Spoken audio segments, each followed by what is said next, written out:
لە دوای دەستبەکاربوونی کابینەی نوێمی حکوومەتی هەرێمەوە کەپکردنی دەنگی ئازاد و دەستگیرکردنی ڕۆژنامەنووس و مامۆستا و چالاکان بە شێوەیەکی بەرچاو هەڵکشاوە. سەرۆکی دەستەی مافی مرۆڤی هەرێمیش ڕای دەگەێنێت ڕەوشی مافەکانی مرۆڤ ڕۆژ بە ڕۆژ بەرەو خراپتر دەڕوات. لە ماوەی 15 مانگی دەستبەکاربوونی کابینەی نوێمدا سەدان چالاکوان و ڕۆژنامەنووس مامۆستا و هاوڵاتی ئاسایی لەلایەن دەستگا ئەمنیەکانەوە دەستگیر کراون و پێشێلکاریان بەرامبەر کراوە.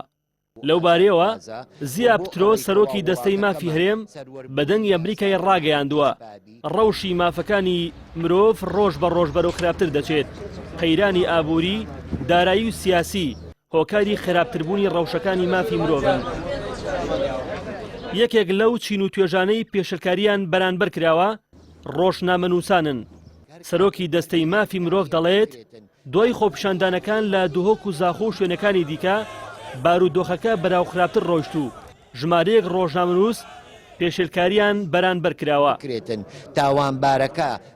سەرۆکی دەستەی سەربەخۆیی مافەکانی مرۆڤ پێشبینی ئەوە دەکات کە ڕەوشی مافەکانی مرۆڤ بەرەو خراپتریش بڕوات لە ئەگەری چارەسەرنەکردنی کێشەسەرەیەکانی هەرێم. لە ماوەی ڕابردوودا لە ناوچە جیاوازەکانی هەرێمی کوردستان خۆپیشاندان دژی کەمی خزمەتگوزاری و قەیرانی موچە بەڕێوە چوون. بۆ هۆیشەوە سەدان هاوڵاتی دەستگیر کران و بە شێوەیەکی نامرۆڤانە مامەڵەیان لەگەڵدا کراوە. ئەبوبەکر هەڵەدنی ئەندامی پەرلەمانی کوردستان بە پەیامی ڕاگەیان کابینەی نوێیەم کابینەیەکی سەرکوتکارە.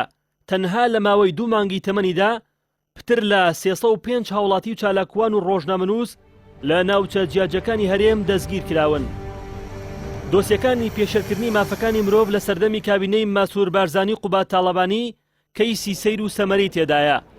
بەدەل بەرواری سەرۆکی گروپی دەنگی مامۆستایان ماوەی زیاتر لە 2 مانگە لە زیندانە لەسەر ئەوەی تەنها وتبووی دەبێت خۆپیشاندانی سەرتاسەری دژی قەیرانی موچە ساز بکرێت.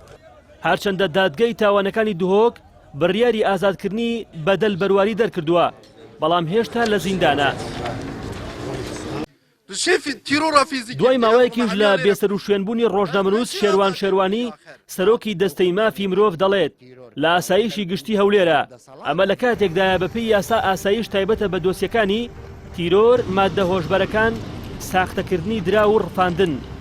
بە گوێرەی یاسای ڕۆژنامەگەری ژمارە 35 ساڵی 2007 ڕۆژنامەنووس لەسەر پیشەکەی دەستگیر ناکرێت. ئەگەر تۆمەتێکیشی بەسەردا ساغ بوویەوە تەنها دەبێت غەرامەی مادی بکرێت. هەروەها بەپێی وتەی کە سوکاری بەشێک لە دەستگیرکراوەکان هێزە ئەمنیەکان لە کاتی هەڵقوتانە سەر ماڵەکەیان ترس و تۆقانیان پەیڕەو کردووە.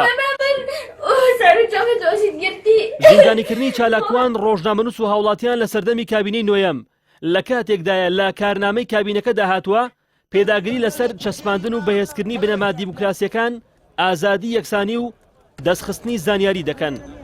بە بڕای بەشێک لە چالاکوانی مافی مرۆڤ ئەگەر پێشێلکارەکانی کابینەی نوێیەم ڕانەگیرێت کابینەکە بە تەواوی دەبێتە حکوومەتێکی پۆلیسی.